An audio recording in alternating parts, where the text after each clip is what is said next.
ഞാൻ വള്ളിക്കത്തോട് സി ആണെന്ന് അറിയാമോ? അറിയാം.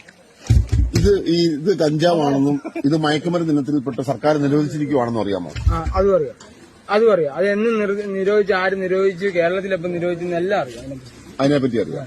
ഇത് ഈ പറയുന്ന സംഭവം മയക്കുമരുന്ന് വെച്ചിട്ട് കേരളം മുഴുവൻ ഡ്രഗ്സിന് അഡിക്റ്റ് ആയിട്ടുള്ള ഒരു കൂട്ടം ആൾക്കാരാണെന്നുള്ളതിനെ പറ്റി അറിയാമോ? അതല്ല, അതിനെ ഒരു കൂട്ടം ആൾക്കാര് എന്നെ സാറിന് ഇപ്പൊ ഒരു പഞ്ചായത്തിൽ 1000 പേരുണ്ടെങ്കിൽ അതിലൊരു 10 പേരെ കഞ്ചാവ് അടിക്കുന്നുള്ളൂ. പക്ഷെ ഈ 1900 പേരും മദ്യം അടിക്കുന്നു. അപ്പൊ ഒരു സ്ഥലത്ത് പ്രശ്നം നടന്നു കഴിഞ്ഞാൽ ഏറ്റവും കൂടുതൽ പ്രശ്നം ഉണ്ടാക്കുന്ന മദ്യം കൊണ്ടല്ലേ. ഇവിടെ പിടിക്കുമ്പോൾ ജനങ്ങൾ പറയുന്ന ഉണ്ടാക്കുന്നതാണ് കഞ്ചാവ്.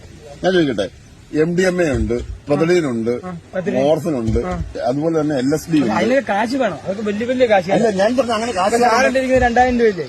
ഈ 2000 രൂപയുടെ ഡബിൾ വേണം MDMA മേടിക്കാൻ. ഞാൻ പറഞ്ഞ ഈ 2000 രൂപ നീ ഇത് വിറ്റിട്ട് കിട്ടിയ കാശ്. പക്ഷെ ഈ 2000 ഡബിൾ വേണം MDMA മേടിക്കാൻ. അപ്പൊ ആരും പോവും. ഞാൻ പോകത്തില്ല ഒരിക്കലും. എനിക്കത് എത്ര പങ്കുണ്ടെങ്കിലും ഞാൻ MDMA കാശ്. അപ്പൊ നീ ഇപ്പോഴും വിചാരിക്കുന്നതും വിശ്വസിക്കുന്നതും ഈ മയക്കുമരുന്ന് വിൽക്കുന്നത് തെറ്റല്ലാന്നാണ്? മയക്കുമരുന്ന് എല്ലാം തെറ്റാണ്.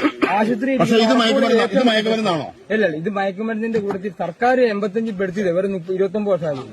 ഇത് മയക്കുമരുന്നല്ല, കഞ്ചാവ് മയക്കുമരുന്നല്ല. 39 വർഷമായിരുന്നു. കഞ്ചാവ് മയക്കുമരുന്നല്ല. മയക്കുമരുന്ന് സർക്കാർ പെടുത്തിയതാ. അത് പൊതുവെ ഒരു പ്രകൃതിയുടെ ഇത് നോക്കുവാണെങ്കിൽ ഒരിക്കലും ആരും പറയത്തില്ല. കാരണം ഇതിനെ പറയത്തില്ല. കാരണം